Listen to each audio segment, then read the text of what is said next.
The Last Word with Jason Johnson is in for Lawrence, and he starts right now. Hey, Jason, how you doing? I'm doing great. Thanks so much, Jen, for starting us off tonight. Thank you. Oh, boy. The Mount Everest of American corruption. That is how our first guest tonight referred to Donald Trump hosting a dinner tonight for the highest bidders to Donald Trump's latest grift, his crypto coin. NBC News reports, quote, the price of admission, $55,000 to $37.7 million. That's how much the 220 winners of a contest to meet Trump spent on his volatile cryptocurrency token. In total, the winners spent $394 million on Trump's official cryptocurrency, while the website for the contest claims that Trump is appearing at the dinner as a guest and not soliciting any funds for it.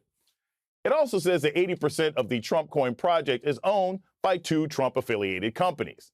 You know, Trump is just a guest at his own dinner, and the companies are only affiliated with Trump, and that clears up any conflict of interest and selling the office concerns, said no one, ever, under any circumstances. The top bidder at this dinner is Justin Sun, a crypto billionaire who was sued by the Securities and Exchange Commission, a case that's on hold thanks to Trump's Justice Department. And while the identities of most of the other contest winners are largely private, NBC News reports that, quote, a majority of the attendees appear to be foreign nationals, according to Molly White, an independent crypto researcher who has written about the contest. Of the 220 wallets tied to contest winners, 158 of them, or 72%, appear foreign, White told NBC News. A New York Times investigation reported that the leaderboard included people representing crypto businesses in Singapore and Australia. Look, I try not to, but a lot has been normalized about Donald Trump. But this is something else. This is shocking and a stunning level of unethical behavior for a sitting president of the United States. About 100 protesters gathered outside Donald Trump's club to protest the dinner, chanting and holding signs that read, Trump is a traitor, crypto corruption, and America is not for sale. One of those protesters was Democratic Senator Jeff Merkley, who introduced a bill to prevent presidents and lawmakers from buying or selling crypto. We shouldn't have to have a law for this. He told Politico, quote, this is the Mount Everest of American corruption. This isn't about raising money for a campaign. This is about personal profit. And what he's selling is influence on himself and his cabinet in the U.S. government. Other Democrats joined Senator Merkley in calling out Donald Trump's blatant corruption. Donald Trump's dinner is an orgy of corruption. Donald Trump is using the presidency of the United States to make himself richer through crypto. And he's doing it right out there in plain sight. I don't know how you teach high school civics with President Trump in this position, accepting payments in his meme coin operation, cash in his pocket, hundreds of millions of dollars, selling the White House, literally putting a for sale sign on his office. This private, secret dinner in which individuals who have put money in Donald Trump's pocket get access to him is maybe the most corrupt of all of the corruption. Donald Trump used to talk about cryptocurrency as a scam. There's no greater epitome of this administration than a scam currency being used for a scam dinner. Donald Trump already stands to profit personally from business dealings in Middle Eastern countries he just visited during his first international trip as president for the second time, including, as the New York Times notes, through an investment firm, the United Arab Emirates put $2 billion into the Trump family's new cryptocurrency outfit. Qatar chipped in to help finance a Trump-branded beachside golf and luxury villa project in the country worth $5.5 billion. A real estate firm in Saudi Arabia with close ties to the country's government invested $1 billion in the Trump International Hotel and Tower project in Dubai. That's just naming a few. The optics of the Middle East trip that Donald Trump was making business deals for himself instead of conducting foreign policy even rankled former Fox host and huge Trump fan Tucker Carlson, who on this podcast this week agreed with the right-wing guest and said, quote, it seems like corruption, broken clocks and all that. That's on top of the $400 million plane that Qatar gave Donald Trump as a gift that has been accepted by his Defense Department to later be handed over to his presidential library, as if he reads, meaning, yes, Donald Trump gets a free plane from Qatar. And let's not forget, this is a 13-year-old plane that Qatar have been trying to sell for years with no luck, according to the New York Times. It's like the fruitcake that just keeps getting passed around because nobody actually wants it until Donald Trump says, hey, fruitcake. NBC News reports that to get the plane equipped to serve as Air Force One could cost $1 billion and take years to complete. But the American people may not even learn how much they will have to pay to update Donald Trump's plane, as NBC News reports, quote, the Air Force will not say publicly which company will do the work, how long it'll take, or how much it is going to cost, because it's all classified, according to two U.S. defense officials. Other Air Force One contracts that are similar are not classified, according to those same officials. Donald Trump is thrilled to take Qatar's fruitcake plane, and Qatar is surely thrilled to offload the bills for it onto the American taxpayer. Donald Trump's tariffs are already causing pain for Americans, with businesses promising higher prices, empty shelves, and job losses. All the while, tariff chaos has tanked stocks and cut into people's retirement funds. The stock market slipped slightly today, CNBC reports, as investors grappled with fears of rising rates and worries about a ballooning U.S. deficit. The 30-year Treasury yield hit its highest since October 2023 as lawmakers passed a bill that investors fear could worsen the U.S. deficit. The Washington Post notes, quote, if yields remain elevated, they will eventually mean higher borrowing costs on mortgages, credit cards, and auto loans. After hours of debate in the middle of the night, House Republicans passed by just one vote their massive bill that will deliver tax cuts to the rich and add trillions to the deficit while kicking millions of regular Americans off their health insurance with cuts to Medicaid and Medicare.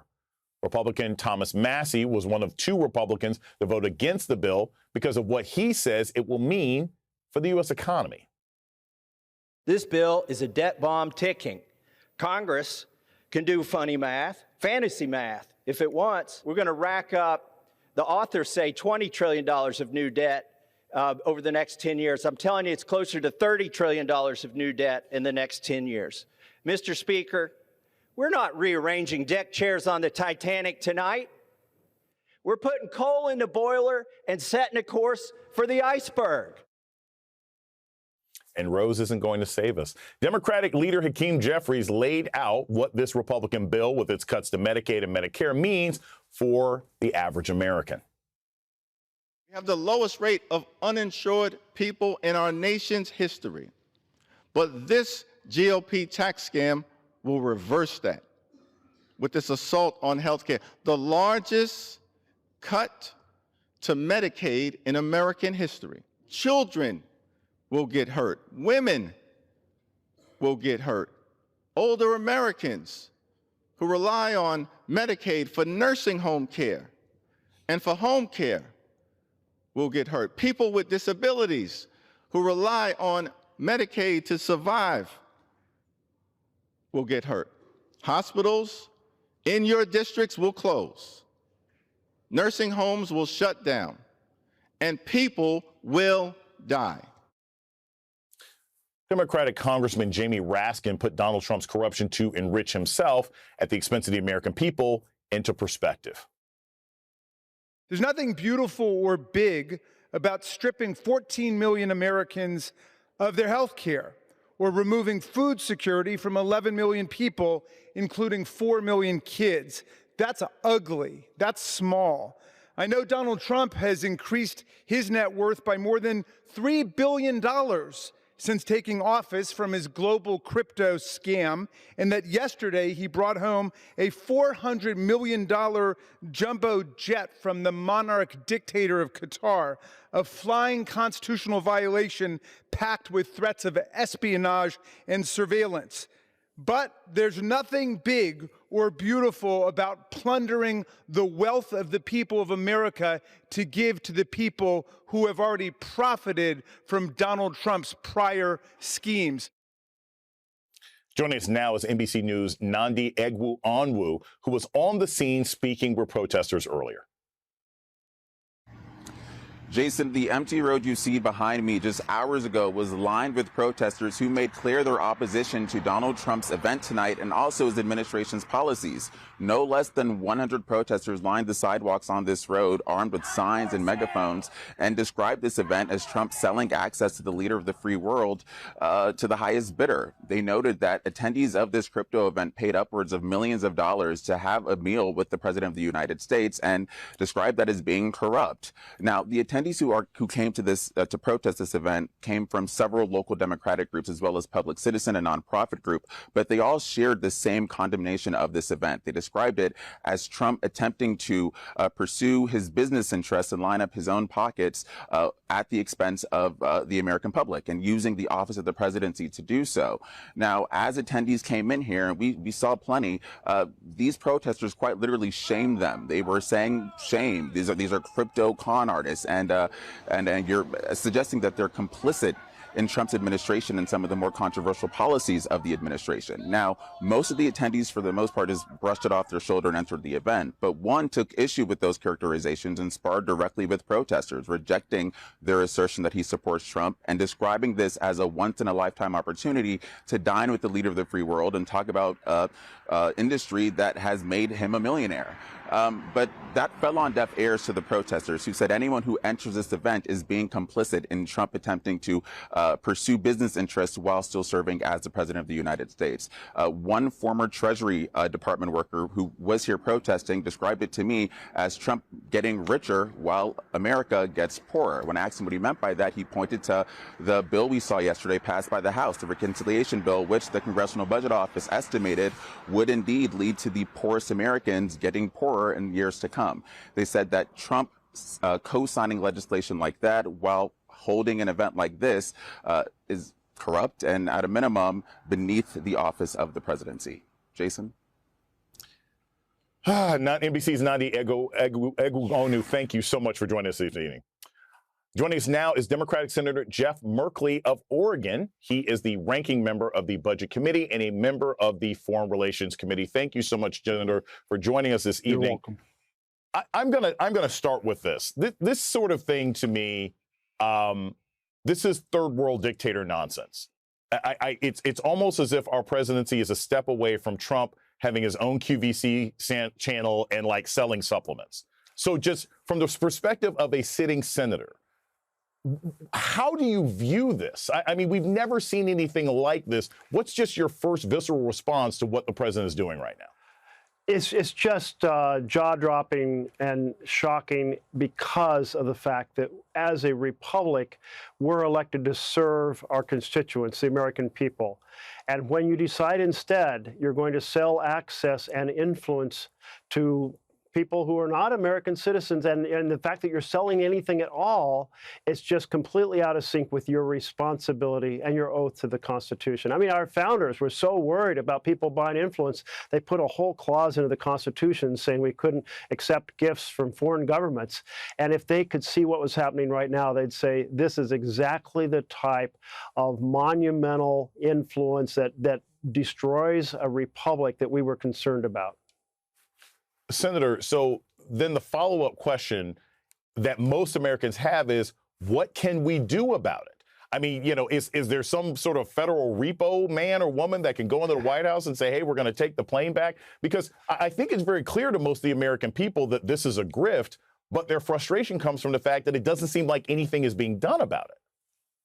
Well, that's right. They should be very frustrated because Congress should act right now to put an end to it. There are ethics laws that cover members of Congress that don't cover the president.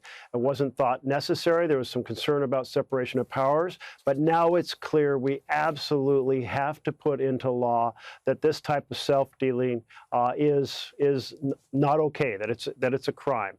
And so we have a bill right now. I have a bill, the End Crypto Corruption Act. Couple dozen senators have signed on to it. We should pass that bill. But here's the problem, Jason.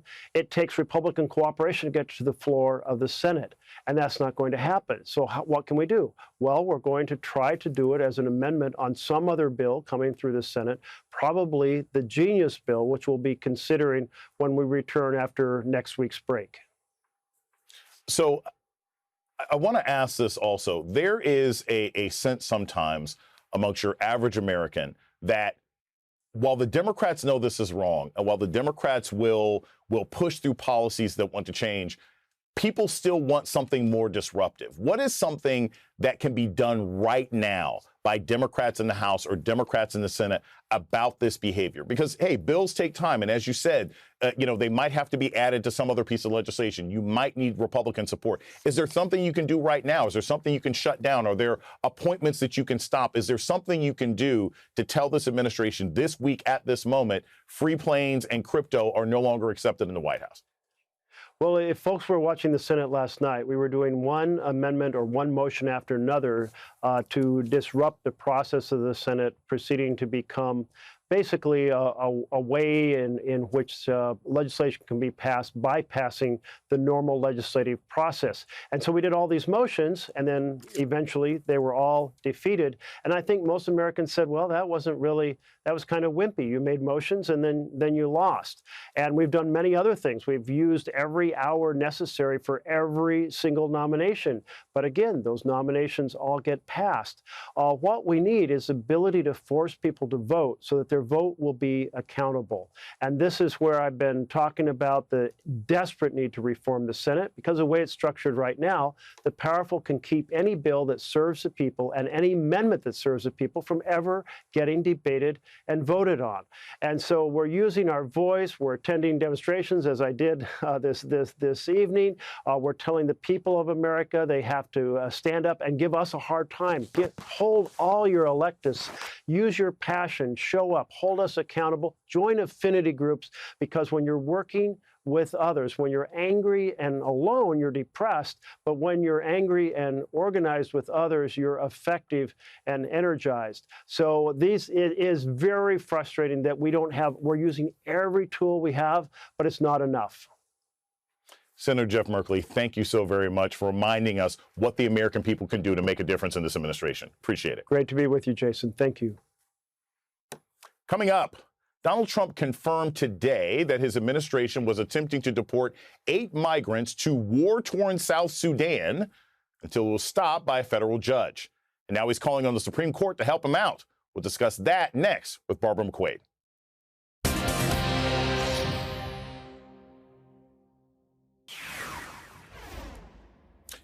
Today, in a social media post, Donald Trump confirmed his administration attempted to deport 8 migrants to war-torn South Sudan, but that the migrants are currently being held in the East African country of Djibouti.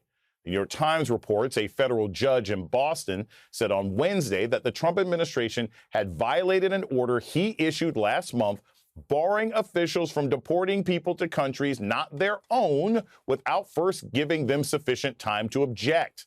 The finding by the judge, Brian E. Murphy, was one of the strongest judicial rebukes the administration has faced so far in a series of contentious cases arising from its sprawling deportation agenda. It was not immediately clear what punishment, if any, Judge Murphy intended to mete out against the administration or those who took part in the operation, but he asked for a list of names of everyone involved so that he could notify them that they might face criminal penalties.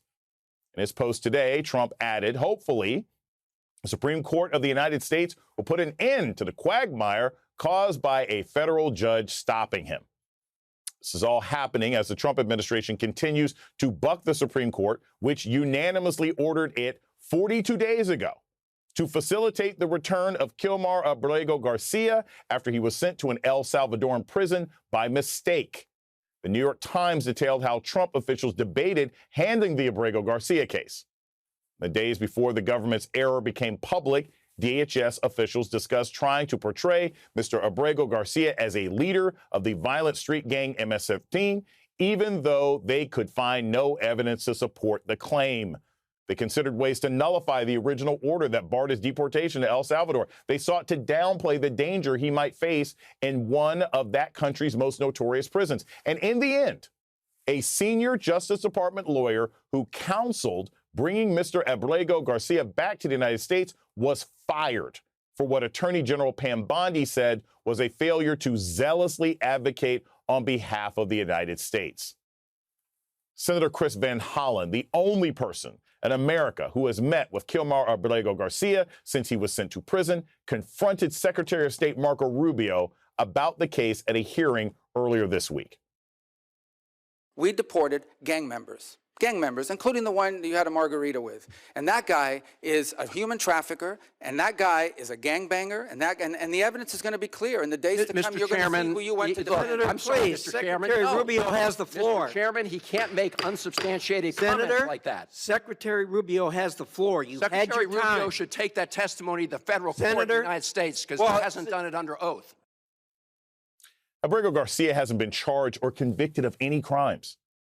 As Senator Chris Van Hollen says, he is not vouching for Abrego Garcia, and neither is the conservative majority of the Supreme Court. They're vouching for the United States Constitution, which says in America, an administration can't randomly deport people to foreign prisons without due process. And as these high-profile games of chicken are playing out, the Trump administration has arrested a sitting mayor, Ras Baraka, charged a sitting U.S. House member, LaMonica McIver, and a sitting federal judge, Hannah Dugan, who have oversight authority over the executive branch's immigration policy as they've attempted to exercise that authority. And the purpose of that is to have a chilling effect against all oversight and all protests against what this administration is doing under the guise of immigration. Joining us now to discuss is Barbara McQuade, former U.S. attorney and a law professor at the University of Michigan Law School. She is also an MSNBC legal analyst. Barbara, thanks so much. I cannot think of a better person to talk to about this tonight. We're going to start with this. What is the enforcement mechanism? Because I personally, and I know many of the American people, we're tired of hearing the courts are going to save us. The courts have been telling the Trump administration, bring Abrego Garcia back. The courts have been telling the administration, you can't do this, you can't do that. But they're still shipping people out. They're still breaking into people's homes. And this gentleman still hasn't been returned to his family in Maryland. What can be done, if not against Trump himself, then maybe even ICE agents who engage in this now unconstitutional behavior as our courts have laid out?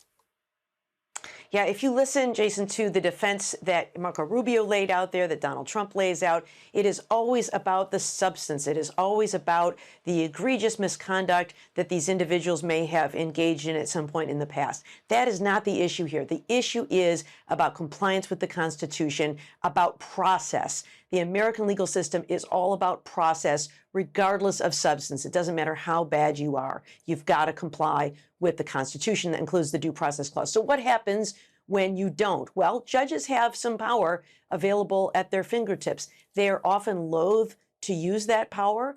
But I think that if the administration is flagrantly violating court orders, some of the things that they can do is to impose sanctions. They can hold someone in contempt. Now, maybe they're not going to hold President Trump in contempt, but, for example, Judge Murphy recently got declarations from immigration officials who gave sworn statements. These are people who were involved in this activity. He's asked for a name of all of the individuals involved in these decisions because he wants to bring them in, give them an opportunity to show cause why they should not be held in contempt. And some of the things he could do is he could jail them, he could fine them, he could even refer the case to the Justice Department for a criminal investigation. Now, I think one of the weaknesses there is that I'm not holding my breath anytime soon for Pam Bondi to initiate those criminal charges. And then, of course, Jason, the ultimate weapon here is our constitutional system is a game of rock, paper, scissors. And the third player in all of this is Congress. And they have an oversight responsibility. They also have ultimately an impeachment responsibility if the president violates court orders. So I'm going to do a quick switch here. We have like two seconds. Homeland Security Secretary Kristi Noem just sent a letter to Harvard basically telling them that they can't have international students anymore. Is there any legal grounds for that to be constitutional? Or are we just seeing another example of authoritarian behavior by this administration? Very quickly. Yeah, I don't think this is going to hold. You know, the basis for this is if you get federal funds, you have to comply with the law. And I think that there are procedural, Administrative Procedure Act issues here. I'm sure Harvard will be amending its complaint to add a claim for this latest action by Kristi Noem. Thank you so much, Barbara McQuade. Thank you so much for joining us this evening. Thank you, Jason. Ignorance, arrogance, bigotry, and conspiracy theories. That's what Trump's second term has brought into the Oval Office, and it was on full display yesterday in his meeting with South African President Cyril Ramaphosa. We'll discuss that next with President Obama's U.S. Ambassador to South Africa, Patrick Gaspard.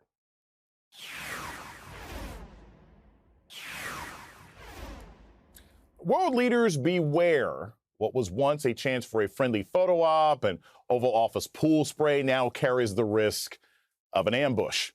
We saw it earlier this year when Donald Trump and J.D. Vance, in a calculated ambush, berated Ukraine's Vladimir Zelensky in front of the entire world. Yesterday, South African President Cyril Ramaphosa joined the growing list of foreign leaders dragged through the circus that is Donald Trump's approach to foreign policy. While Jordan's King Abdullah, France's Emmanuel Macron, Canada's Mark Carney, Britain's Keir Starmer walked into a slightly more subtle ambush, they too found themselves navigating Donald Trump's ego-driven spectacle. Because we now have a president who not only insults allies from the comfort of his bully pulpit, but uses it to spread lies that once lived in the dark corners of the internet. President Ramaphosa, who grew up under apartheid, sat as Donald Trump confronted him with the false claims of white genocide in South Africa. A false claim, completely false claim, that Elon Musk, who was in the Oval Office yesterday, has publicly repeated and spread on social media. Having watched those before him, the South African president came prepared by bringing along two white South African golfers. Yes, like a toddler, he figured that he would pacify Donald Trump by having people talk about his favorite game. That is how foreign leaders now have to approach the United States president. It's pathetic and weak. But as our next guest, former U.S. Ambassador to South Africa Patrick Gaspard, posted, this meeting between Trump and Ramaphosa has devolved into a shameful spectacle. South African leaders came with their golf diplomacy, and Trump savaged him with some fake snuff film about violent rhetoric. Engaging on Trump's terms never goes well for anyone. This is shameful. Joining us now is Patrick Gaspard, Distinguished Senior Fellow at the Center for American Progress. He served as the United States Ambassador to South Africa during Obama's second term. Patrick, it's great to talk to you again. I wish it were under slightly less dire circumstances. So I want to start with this because I think this is really important. I just got back from Cape Town. I spent about 2 weeks in Cape Town. I just got back last week. So I was literally there watching local news coverage of the Afrikaner refugees and their Nike shoes and designer T-shirts and Louis Vuitton bags get shipped to the United States at taxpayers' expense while the Trump administration blocks other refugees from coming here. Let's just talk first about this idea of white genocide. Why is Donald Trump so obsessed with this idea when it is very clear from the condition of these refugees and everybody in South Africa and everybody else around the world that this is not happening? Jason, thanks for having me on. I'm incredibly envious that you got to be in Cape Town 2 weeks ago. I wish I were there instead. You know, to understand why Donald Trump put on that humiliating spectacle yesterday and why he's so obsessed with this white genocide meme of his, you just have to appreciate the domestic political audience that Donald Trump is always playing to. Even though he was sitting having a bilateral conversation with a foreign head of state, he's trying to have a conversation with Tucker Carlson's audience all the time. He's somebody who tries with a religiosity never to move far away from his base. And let's be clear what his base is. As he went on and on about white genocide yesterday, social media, not just the periphery of it, but the center that's dominating the mainstream conversation on the right wing, were all frothing that this guy was standing up for white Christianity, and he was all that stood between them and an existential cliff. He has spread this for years now, starting back in around 2017 or so, amplified, fanned by Elon Musk. But always, they're speaking to a domestic audience. And you'll forgive me for picking up some of Hillary Clinton's language from 2016. But there are a basket full of deplorables that are inside of his constituency, and he has consistently spoken to them as a racial arsonist. That's what we saw on display yesterday in our Oval Office. And this is what's key, and I want your sort of thoughts on this. Elon Musk is from South Africa. He's from Pretoria. His grandfather moved there because he liked apartheid. I mean, it's one thing to grow up in the country, but his grandfather moved the family there because he wanted them to grow up and live under apartheid. And interestingly enough, Elon Musk actually has less influence in his own home country than he does here. For all of his wealth And there aren't a lot of billionaires in South Africa. He could have a lot more power down there, but they literally would not let him have this level of influence because they know that his primary motivation is white nationalism and white supremacy. So from your perspective, how dangerous is it to our domestic foreign policy that you have someone like Elon Musk whispering into the ears of the President of the United States and guiding our foreign policy? This is why I admire you, Jason. You're always spot on in picking out exactly what the real threads are here to pull on. There are two levels with Elon Musk. Yes, he absolutely believes in this superiority that he's trying to advance. He believes it with a fervor. All the work that he's doing to try to colonize Mars, the way he talks about population trends on this planet and birth rates of white on this planet makes it really clear that there's a political, philosophical ideology that he's trying to carry to its ultimate fulfillment. That's one part of it. But the second part is, Jason, not only does he not have political influence in South Africa, he doesn't have business footprint in South Africa. Elon Musk is trying to get Starlink into South Africa, and he's trying to do that by overriding regulatory framework in the country that allows for equity in ownership of businesses. So yesterday, if you listen closely, the South African white billionaire Johan Rupert raised the prospect to Donald Trump that all South Africa needs is the help of Elon Musk, and let's get Starlink in. There's always a grift at the end of the day with both Trump and Musk. So yes, you get a little bit of white supremacy, but you also get the corruption and the grift. These things walk hand in hand, so that tandem. Using the White House to sort of push a particular Starlink, it's like the most aggressive Verizon kiosk person you've ever met. It is a ridiculous way to run foreign policy. Ambassador Pastor Gaspard, thank you so much for joining us this evening. Thank you so much for having me, Jason. Coming up, this weekend will be 5 years since the murder of George Floyd. And the actions and rhetoric of the man in the White House are doing nothing to address systematic racism in America. That's next on The Last Word.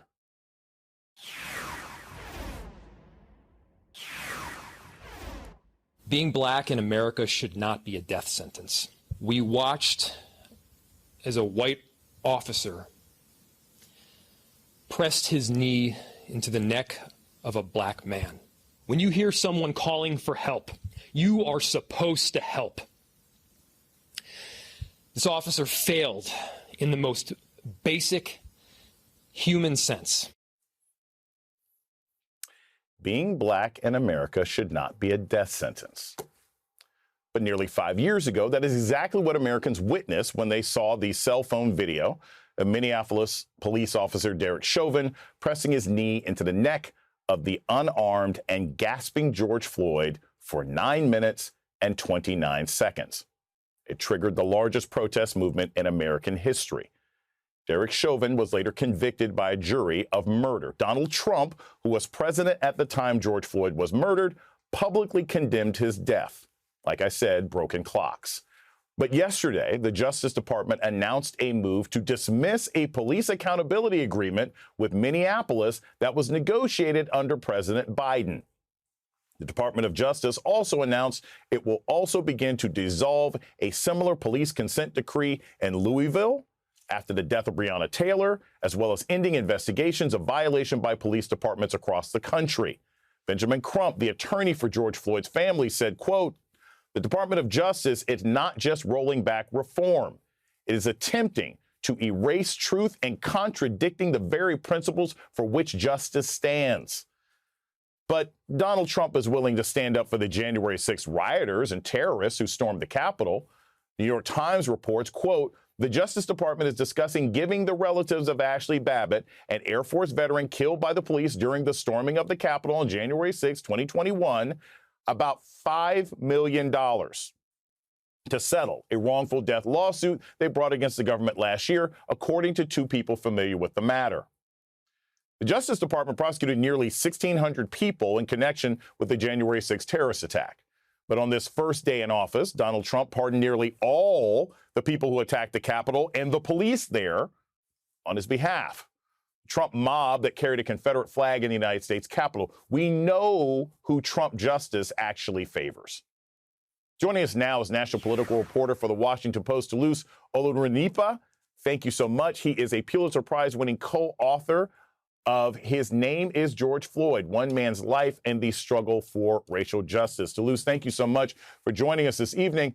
I want to start with this, and I'm just going to be candid. You're a black person. I'm a black person.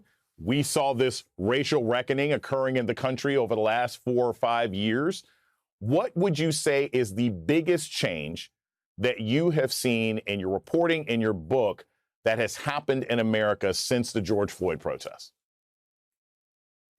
Yeah, Jason, thanks so much for having me, and thanks for that introduction in which you really laid out what has happened. The difference between 5 years ago, where the country sort of rallied around this idea of trying to root out systemic racism, and 5 years later, we have a president who not only doesn't believe systemic racism exists, as you talked about earlier in the show, thinks that white people are the victims of racism. And so we have seen a major shift in the rhetoric, a major shift in the way that the federal government is addressing racial injustice. But it is important to note that at the state level and at the local level, there have been major changes as a result of George Floyd's death, in which police officers and police departments have had to implement new changes to the use of force. And that has happened at the local level, and that has endured over these past 5 years. And so a lot of the work that the activists were doing and the protesters were doing 5 years ago has borne some fruit at the local level. We have not seen that at the federal level. Instead, we have seen a shift and a retrenchment and a move backwards and a move to try to erase some of the history and what happened 5 years ago when the country came together to try to solve some of the big problems of racial injustice that have existed for a long time. Now, I didn't have a complete watch, right? I don't usually carry one, but I would say that the reconciliation process was about 18 months, right? By the summer of 2022, late 2021, you already had politicians saying, all right, enough of this. We're not going to do it. You know, we don't care about bumper stocks. We don't care about police cameras, et cetera, et cetera. What would you say, and you talk sort of in your book about how local departments who have made changes have resisted the backlash? Because there has been a backlash to the protests about George Floyd's murder. It's literally animating this entire Department of Justice. How have local departments said, hey, no, we're going to continue to move forward with these reforms, even in the face of backlash? Well, it's important to note that grievance politics is powerful. It is effective in many ways. And some of these local departments have had to stand up to the power of grievance politics and sort of white identity politics that we've seen at the national level. And we have seen police chiefs, we've seen local communities stand up against that, in part because people that are closer to their communities know that people across the political spectrum, across the demographic spectrum, they want good policing. A lot of these laws are based in evidence-based practices to get policing to be better. And, you know, things like chokeholds and no-knock warrants, effectively and based on evidence, are not the way to protect the rights of citizens, are not the best forms of policing. And so when the rubber meets the road, it's about getting better policing, which is something that almost everyone wants. And so when you take it away from the national grievance politics and you focus on local communities that are trying to do the right thing, and a lot of police officers that are trying to do the right thing, having body cameras, having people who are specialists in mental health respond as instead of people with guns and tasers. And in many cases, that helps to de-escalate and helps to make sure that everyone gets home safe. And so I think the local officials have been able to do a lot of progress in reforming. But when it comes to the political side of things, that's where we've seen the real changes. Toulouse Olorunnipa, thank you. Toulouse Olorunnipa, thank you so much for joining us this evening. Thank you. Tonight's last word is next. On this day, May 22nd, 1980, 45 years ago, America got a new obsession, Puckman, or as it came to be known in our country, Pac-Man. Millions of young people around the country became obsessed with guiding a yellow pizza-shaped mouth around eating pellets while avoiding brightly colored ghosts. For context, the day before Pac-Man debuted, The Empire Strikes Back was released in theaters. Call Me by Blondie was the #1 on the Billboard charts. Sesame Street was still free on PBS. And Donald Trump was just a 30-something millionaire living in his daddy's shadow. I point this out because today, in a world that seems colder, darker, less optimistic, and steeped in a fear of technology that at one point, a little yellow blob on a screen brought us a tremendous amount of joy and an escape from the drudgery of daily life. But like most things, Pac-Man was not immune from the cynicism of Generation X. Pac-Man became an easy symbol for political action committees, or PACs, that are essentially slush funds for campaign largesse. Pac-Man was spun off into a million different versions, sequels upon sequels, some good like Miss Pac-Man, but most just money grabs. Breakfast cereals, action figures, dolls. Heck, by 2016, the Trump campaign created a campaign commercial featuring Hillary Clinton as Miss Pac-Man, eating up all of her emails, turning the first female to lead a video game into an attack on the first woman to win her party's nomination for president. Far from a fun way to spend an afternoon with quarters and friends that we remembered as kids. Pac-Man over time became an avatar for the existential greed of the 1980s, the emptiness of consumerism and the never-ending need to get more. However, on this 45th birthday, I see Pac-Man in a different, more positive light. Maybe the original way that the game was intended to be played, as both a life and political metaphor. If Pac-Man can be commandeered by the right, it can also be a vision for the left. The Democratic Party and much of the American left have felt like they're on their heels since Trump took office, really since he came down those stairs in 2015. And many in this country feel that we're in a perpetual maze, going around being chased by enemies that never seem to tire. But instead of looking at our current environment as a maze you can't get out of, consider the fact that you get to try every single day to beat the game. That politics, like Pac-Man, is never actually over. You can keep playing and playing and playing, and you never have to give up.